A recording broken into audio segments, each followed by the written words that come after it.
وہ کلمات کے اصلی موقع کو چھوڑ کے کر انہیں متغیر کر دیا کرتے ہیں، یعنی وہ کلمات کے جو اصل جو احکامات ہیں ان کو چھوڑ کر ان کے ارد گرد ایسا فتنہ ڈالتے ہیں، ایسی باتیں کرتے ہیں، اور اس طریقے سے یعنی ان آیتوں کو، ان احکامات کو گھما پھرا کے ایسے بیان کرتے ہیں کہ لوگ کو سمجھ میں نہیں آتا کہ آخر اللہ سبحانہ و تعالیٰ کا حکم کیا ہے۔ اور پھر وہ کیا کرتے ہیں، یعنی ان کو چینج اور بدلنے کے بعد کیا کرتے ہیں، کہتے ہیں کہ اگر تم یہی حکم دیے جاؤ تو قبول کر لینا، اور اگر یہ حکم نہ دیے جاؤ تو الگ تھلگ رہنا۔ یعنی یہاں پہ وہ کہتے ہیں کہ دیکھو اگر تمہیں یہ حکم ملے گا نا، جو بھی آخری نبی ہوگا اگر یہ حکم دے گا تو مان لینا، اگر نہیں دے گا تو الگ ہو جانا۔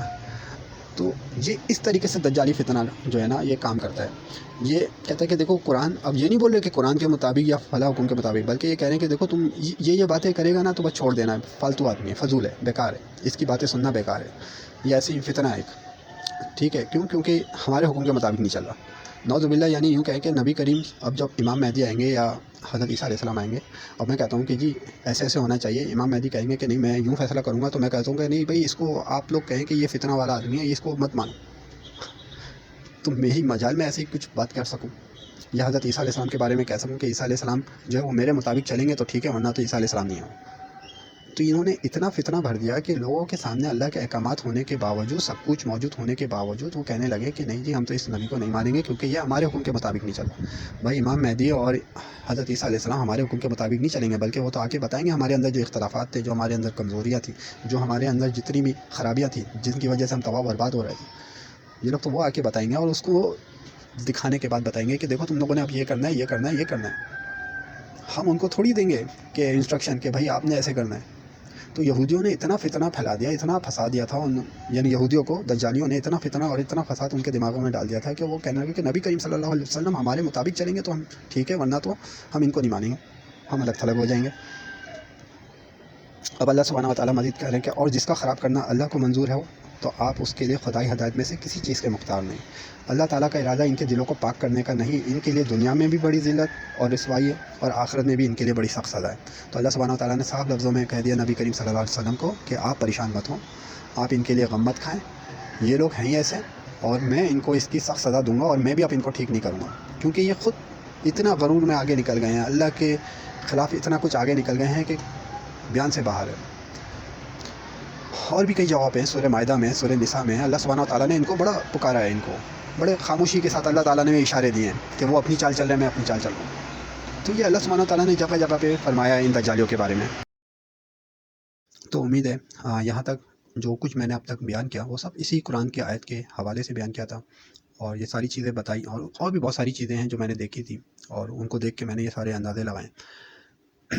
اور کہنے کا مقصد یہی تھا کہ اگر دجالی فتنوں سے بچنا ہے تو ہمیں پہلے سمجھنا ہوگا کہ وہ فتنے ہیں کیا، اور اسی حوالے سے میں نے یہ ساری باتیں کی۔ اور اب میں جو ہے سورہ کہف کی جو ہے انشاءاللہ پہلی آیت پڑھوں گا، اور جب اس کا ترجمہ اور تفسیر سمجھانے کی کوشش کروں گا تو مجھے امید ہے کہ لوگوں کو آسانی سے سمجھ میں آ جائے گا۔ پہلی آیت ہے، تمام تعریفیں اسی اللہ کے لیے سزاوار ہے جس نے اپنے بندے پر یہ قرآن اتارا اور اس میں کوئی کسر باقی نہ چھوڑی۔ تو یہاں پہ اللہ سبحانہ و تعالیٰ نے بالکل صاف لفظوں میں کہہ دیا ہے کہ اپنے بندے پہ میں نے یہ قرآن اتارا ہے، ٹھیک ہے، اور اس میں کوئی کسر باقی نہیں چھوڑی ہے۔ اس کا مطلب یہی ہے کہ تمام قانون یعنی تمام چیزیں ہمیں جو دیکھنی ہیں وہ قرآن سے دیکھنی ہیں۔ اب چاہے ایک بندہ اپنی زندگی کو ہی کیوں نہ دیکھے کہ میں نے کیسے زندگی گزارنی ہے، تو قرآن میں لکھا ہے۔ اگر اسی طریقے سے پوری دنیا کا قانون بنانا ہے بیٹھ کے، تو بھی وہ بھی قرآن میں لکھا ہوا ہے۔ تو قرآن میں کہیں کسی چیز کی کوئی کمی نہیں۔ اگر کوئی یہ بولتا ہے کہ نہیں جی وہ پرانا زمانہ تھا، تو اس کا مطلب ہے اس کو اسلام کے بارے میں کچھ نہیں پتہ، اور اس نے قرآن تو کھول کے دیکھا ہی نہیں ہے، اپنی طرف سے بونگیا مار رہا ہے، ٹھیک ہے۔ یہ بالکل صاف لفظوں میں کہوں گا، وہ لوگ جو عالم ہو کے بھی یہ بات بول جاتے ہیں کہ جی اب زمانہ چینج ہو گیا ہے، تو سمجھ جائیں کہ یہ دجال کے فتنے میں بری طریقے سے پھنسے ہوئے ہیں۔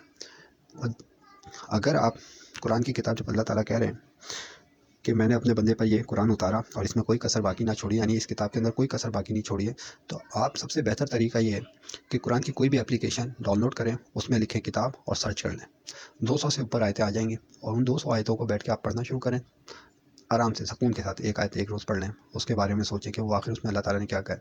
یعنی یہاں تک انبیاء کرام کو کہا جا رہا ہے کہ تم نے اس کتاب سے فیصلے کرنے، تم نے لوگوں کے درمیان اس کتاب سے فیصلے کرنے۔ جس نے ہماری کتاب کو چھوڑ کے دوسری کتاب کی پیروی کی، اس قوم کو ہم نے تباہ و برباد کر دیا۔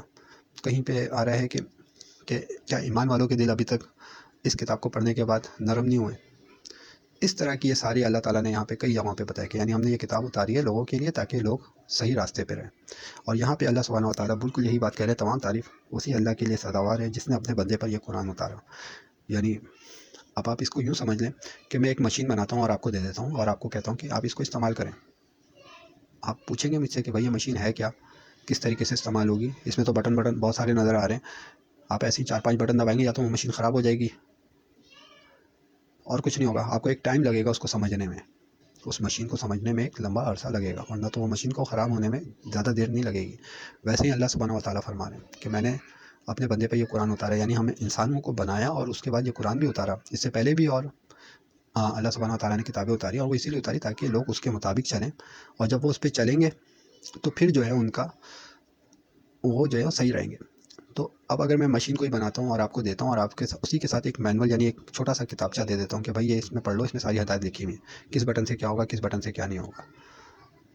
جب آپ اس کو پڑھ لو گے اس مشین کو آپ استعمال کر سکتے ہو، پھر آپ کے لیے بہت آسانی ہو جائے گی، پھر مشین خراب نہیں ہوگی. تھوڑی سی پریکٹس آپ کریں گے وہ مشین سیٹ ہو جائے گی. تو یہ ایک چھوٹا سا اللہ سبحانہ و تعالیٰ نے یہاں پہ ایک بتایا کہ میں نے جب بندے پہ قرآن اتارا ہے تو اس میں کوئی کسر باقی نہیں چھوڑی ہے، سب کچھ میں نے بتا دیا اس میں. اب سمجھنے والے جو ہیں وہ اس میں سے چیزیں نکال لیں گے. جو انجینئر ہوگا اس کو انجینئرنگ نظر آئے گی، جو میڈیکل کا بندہ ہوگا اس کو میڈیکل نظر آئے گا، جو سائنسدان ہوگا اس کو سائنس نظر آئے گی، جو پولیٹکس ہوگا اس کو لا نظر آ جائے گا کہ ہاں بھائی اس کے اندر قانون کیا ہے. تو یہ جیسے لوگ ہیں ویسے ہی وہ اس کتاب سے ہر چیز ویسے ہی نکال سکتے ہیں. ایون فتنے والے فتنہ نکال دیں گے. اللہ سبحانہ تعالیٰ نے فرمایا نا کہ میں نے اس میں جس کو چاہوں اپنی آیتوں سے ہدایت دوں اور جس کو چاہوں راستے سے ہٹا دوں. یہ سورہ بقرہ میں ہی ہے. وہ کن لوگوں کو اللہ تعالیٰ راستے سے ہٹائیں گے؟ وہ لوگ جن کے اندر فتنہ پھیلانے کی عادت ہوگی، جو متشابہ آیتوں کے پیچھے پڑ جاتے ہیں اور ان کے دلوں میں کجی ہے. اس طرح کے اللہ سبحانہ تعالیٰ نے الفاظ بھی دیے. تو اس قسم کے لوگ موجود ہیں. تو اللہ سبحانہ تعالیٰ ہم سب کو ہدایت دے. اور یہاں پہ یہ بات کلیئر ہو گئی کہ اللہ سبحانہ تعالیٰ نے میں نے قرآن اتارا اور اس میں کوئی کسر باقی نہیں چھوڑی ہے. پھر اس کے بعد دوسری آیت آ جاتی ہے کہ بلکہ ہر طرح سے ٹھیک ٹھاک رکھا تاکہ اپنے پاس کی سخت سزا سے ہوشیار کر دے. یعنی اللہ سبحانہ تعالیٰ نے کہا میں نے اس کو ٹھیک ٹھاک رکھا ہے اور تاکہ اپنے پاس سے سخت سزا سے ہوشیار کر دوں. اب سخت سزا کیا ہے؟ سزا کب ملتی ہے ہمیں؟ ذرا سوچیں آپ. اگر کوئی کام ہم غلط کر رہے ہوتے ہیں، کوئی آدمی بولتا ہے ہمیں یہ کام ایسے کرنا اور ہم غلط کرتے ہیں تو اس کی بدلے میں سزا دیتا ہے. تو اللہ سبحانہ کا یہاں پہ بہت سخت سزا ہے اگر تم اس کے مطابق نہیں چلو گے. اور قرآن کے اندر آ رہا ہے چور کی سزا ہاتھ کاٹو. اسی طریقے سے قرآن میں بہت ساری باقاعدہ احکامات آ رہے ہیں، ہم اس پہ عمل ہی نہیں کر رہے. اللہ تعالیٰ کہہ رہے ہیں گروہ میں نہ بٹو. یہاں پہ ہم نے بہت ساری پارٹیاں بنا کے رکھی ہوئی ہیں، ہر آدمی اپنی پارٹی لے کے چل رہا ہے. اللہ تعالیٰ کہہ رہے تو سب ایک امت بن کے رہو، یعنی ایک ہو کے رہو، ورنہ تم یہود نصارہ کی طرح تباہ و برباد ہو جاؤ گے. اور ہم ایک ہو ہی نہیں رہے. پہلے ہم ملکوں میں بٹے ہوئے ہیں، پھر ملک کے اندر جو ہیں وہ سیاسی پارٹیوں میں بٹے ہوئے ہیں، سیاسی پارٹیوں سے ہٹ کے تھوڑا سا دیکھا جائے تو پھر قبیلوں میں بٹے ہوئے ہیں، پھر فرقے بنا لیے ہم نے. یہ سارے کے سارے گروہ ہیں، مختلف گروہ ہیں. ٹھیک ہے ہم پوری دنیا کے تمام مسلمانوں کو تو ایک نہیں کر سکتے، لیکن ابھی ہم پاکستان کے اندر تو ایک ہو سکتے ہیں.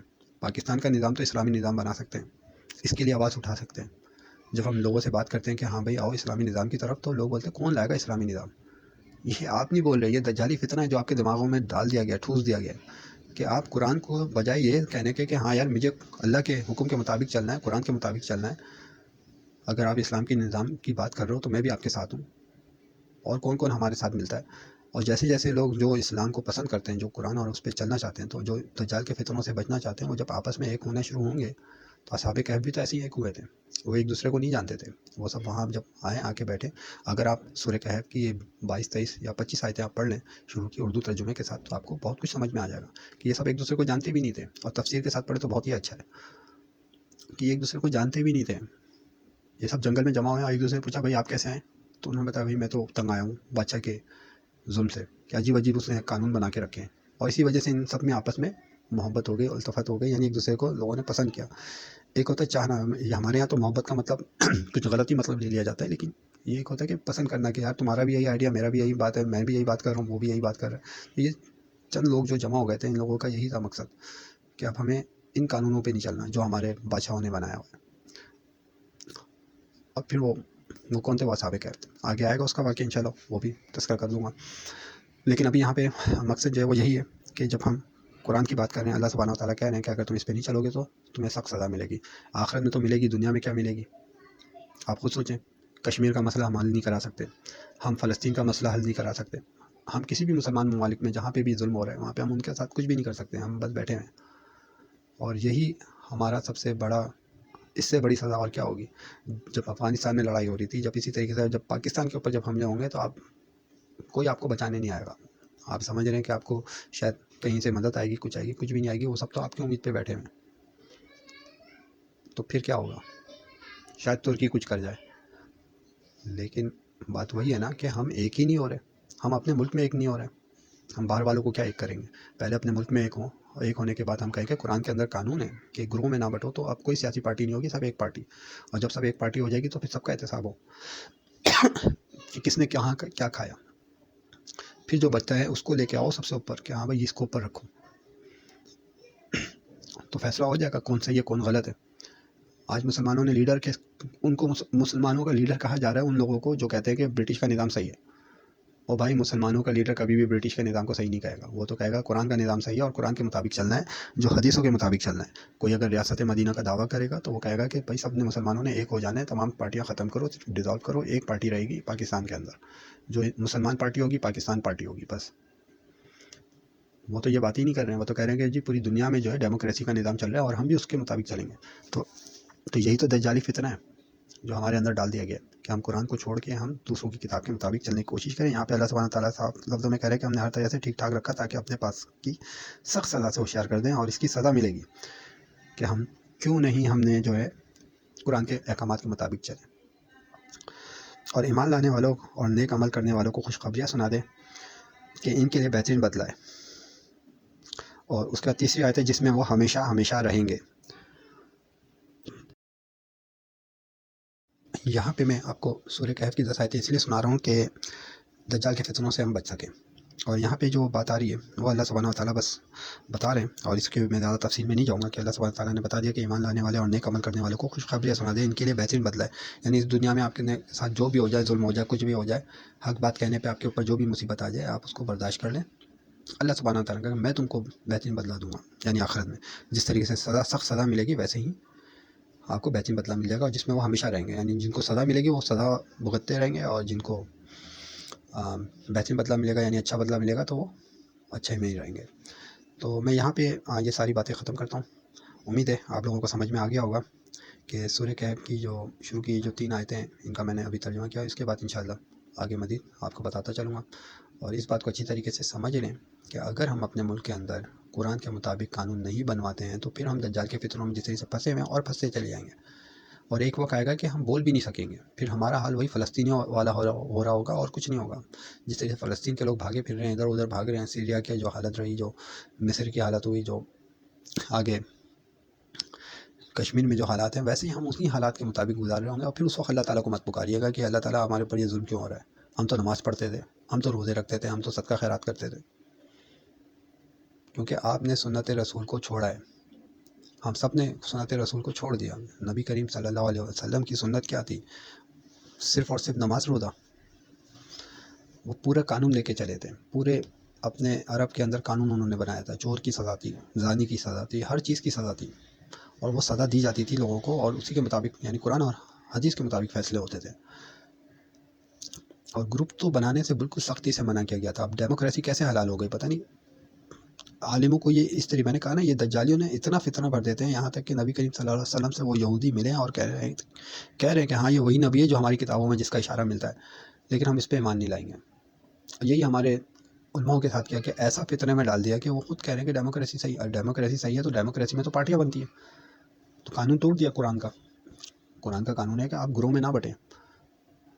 اللہ تعالیٰ نے لکھیں، آپ گروہ لکھیں، آپ اسلام 360 کی ایپ لے لیں، آپ کوئی سی بھی ایپ اٹھا کے دیکھیں اور اس میں صرف لکھیں گروہ اور سرچ کریں قرآن کے اندر کیا کیا لکھا ہوا ہے گروہ کے بارے میں. اللہ تعالیٰ نے سختی سے منع کیا ہوا ہے کہ نہیں گروہ میں اور گروہ میں نہ بٹنا، ورنہ تمہارا حال بھی یہود نصارے کی طرح ہو جائے گا، ورنہ تو تمہاری بھی ہوا نکل جائے گی. اس طریقے سے الفاظ ہے کہ یعنی تمہارے اندر بھی جان نہیں رہے گی، تمہارے اندر کوئی قوت نہیں رہے گی اگر تم گروہ میں بٹنے لگ گئے. اور وہی ہو رہا ہے کہ ڈیموکریسی میں تو ہوتا ہی ہے. پھر اس کے بعد پارلیمنٹ میں بیٹھے ہوئے لوگ فیصلہ کریں گے، نعوذ باللہ. یعنی اللہ سبحانہ و تعالیٰ کی کتاب کو وہ چیلنج کریں گے بیٹھ کے. یا ہمارے لوگ ڈرامے باز کھڑے ہو جاتے ہیں کہ جی وہ سویڈن میں کتاب جلائی جا رہی ہے، فلاں جگہ جلائی جا رہی ہے. بھائی ہمارے اپنے ملک کے اندر قرآن کے مطابق فیصلے نہیں ہو رہے. سب سے پہلے تو ان لوگوں کو پکڑنا چاہیے تھا کہ تم لوگ قرآن کی توہین کر رہے ہو. یہ ملک پاکستان بنا تھا، قائد اعظم نے بنایا تھا، اس لیے بنایا تھا کہ ڈیموکریسی چلائیں گے. اگر ڈیموکریسی چلانی ہوتی تو پھر انڈیا سے الگ کیوں ہے؟ انڈیا اور پاکستان ایک ہی ہوتا، دونوں ملکوں میں ڈیموکریسی ہوتی. دو ملک لیے برٹش سے، دونوں ڈیموکریسی کے لیے، یہ کون سا مذاق ہے؟ برٹش والے پاگل تھے کیا؟ دو ملک یہی اسی لیے گئے تھے کہ پاکستان اس لیے لیا گیا تھا کہ یہاں پہ اسلامی نظام چلے گا اور انڈیا کے اندر ڈیموکریسی چلے گی. تو یہ جو سچی اور حقیقی آزادی کی بات کرتے ہیں، سچی اور حقیقی آزادی یہ ہے کہ ہمیں برٹش کے اصولوں سے آزاد کرا کے اللہ کے قانون کے مطابق چلے. ہم اللہ کے غلام بننے کو تیار ہیں، اور جس کو نہیں بننے کا شوق تو نہ بنے، ہم تو بننے کو تیار ہیں. اور اگر بننے کو تیار ہیں تو پھر سب سے پہلے یہی بات کریں کہ آئیں ہمیں اس ملک میں، اپنے ملک میں اسلام کا قانون لانا ہے.